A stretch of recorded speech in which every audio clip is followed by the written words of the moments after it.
If you guys haven't heard of Bandit bikes, you gotta put them on your radar because they're pushing the envelope as far as what e-bikes can do. For example, about a month ago, I reviewed one of their dual motor bikes, which took me to a top speed of 40 miles per hour. That model was called the X-Trail Pro. This one is the little brother to that. This is the X-Trail Lite. But anyways, there's actually a bunch of stuff that this company does that I haven't seen many companies do. For example, they got this massive rear suspension, which is just some of the best suspension I've seen for a bike designed like this. In the advanced settings, you have a torque and speed option, so you can change the power delivery. There's also BMX style rims, which are heavier than your typical rim. And I like that because the weight is lower down to the ground. And so you have better balance and it makes handling just a little bit more fun. It just seems to stick to the road. And it's got a cool like rack design in the rear here. There's actually a bunch of unique things about this bike that I don't see with a lot of brands. And so to start the review off, I want to talk about those first.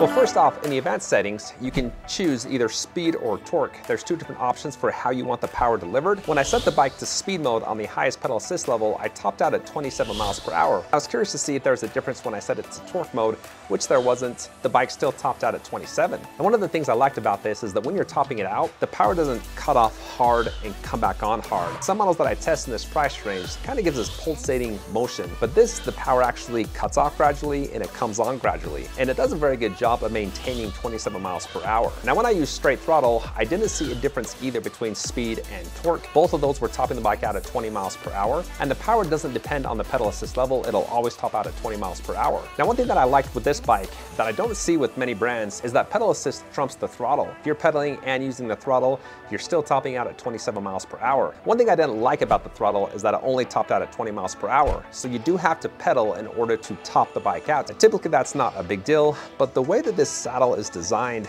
it's kind of angled out towards the front. And so when I was pedaling, I was actually rubbing the inner thighs, which as I put the miles on, wasn't the most comfortable. There was an easy fix to that. I just scooted up on the saddle, but then my positioning was off a little bit, so it wasn't what I typically do. So I wish they would have made this more of a moped style bike where you have access to full power with the throttle.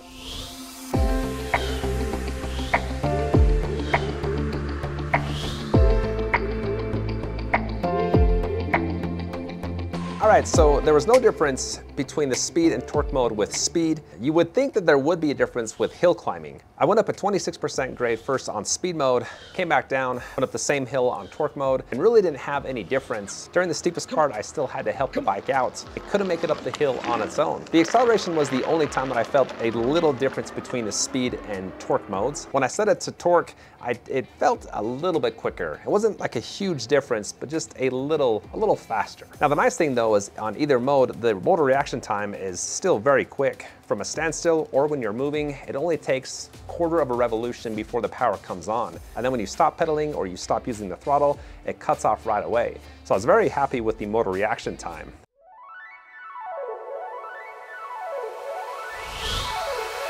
I want to talk about the suspension because you got your typical front fork suspension. You can adjust and lock that out. And then in the rear, you have this very large dual rear spring. Doesn't look that impressive, but I will tell you, it is. Now, this is a heavier bike, around 70 pounds. And typically with a bike that weighs that much, I wouldn't take it curb hopping or off any type of a jump. But after riding it for a few miles, I was actually very impressed with how smooth and bouncy and cushy this was. And so I did take it off a few curbs and the landing was just fantastic. This has got the best full suspension I've seen for a bike designed like this. And so to test out the suspension even further, I took this off-road, found a nice 2-track trail up the canyon. And even in that rougher terrain, the suspension performed like I thought it would. It was actually very comfortable for some off-road riding. Another thing that was different as far as the frame design is the front wheel is actually pushed out quite a bit further than what I typically see. And so you have a longer frame, which gives you just tremendous balance. It's very easy to ride this without hands. And then you also have BMX style rims, which I just think look pretty cool, but they are fairly heavy compared to other rims on e-bikes. The good thing about that is that the weight is shifted lower to the ground, which is always a good thing if you want to rip around the corner. A couple more things about the frame is that the cockpit area isn't that large. I'm a 5'11" rider, and I could reach past the grips about 5-6 inches. So if you're a smaller rider, you'll like that. Now you can adjust the handlebars. There's just 4 bolts there, so you can push them out to expand that cockpit for you larger riders, or bring them back in for a smaller rider.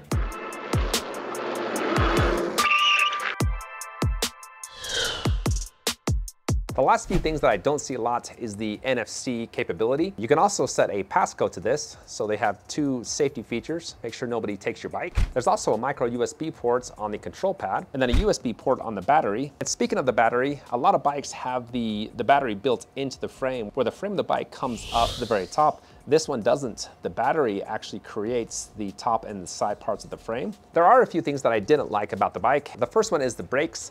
Now you do have hydraulic brakes. You have nice filling levers. Doesn't take a lot of pressure to engage. The right side controls the rear, left side the front. They got motor cutoff. But when you engage them, they sound like cheaper end disc brakes. There's just a lot of grinding and noise. And then the second thing is the saddle. I like how big it is. It's comfortable. There's a ton of cushion here. But then again, if you're pedaling, it does rub your inner thigh, which I don't like. If they would have just, again, cut those straight down, I think that would resolve that issue.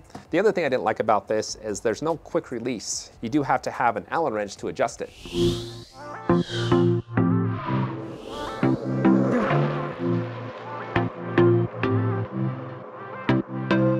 The last few things I want to talk about is the range. I did a range test on this. I had an average speed of 25 miles per hour. My app recorded 19.44 miles with 1,575 feet of elevation gain. For a bike in this price range, you know, $1,500, around the $1,500 mark, going that fast and hitting 20 miles per hour is, I'm okay with that. That's a good range. Now, one more thing about the range is when the bike was at 10% battery life, actually 9% battery life, I was still topping out at 27 miles per hour. The bike didn't slow down till it hit about 7 to 8%. So you pretty much have power all the way to the end of the battery. The last few things about the bike is it's got this cool rear rack. I just like the design. It's connected to the suspension as well, which is kind of neat. It's got a nice wood plate on here, and that can hold up to 55 pounds. You also have some nicer aluminum fenders. Then you got some large stitched leather grips, and the bike comes in 3 colors. Well, that wraps up the X-Trail Lite.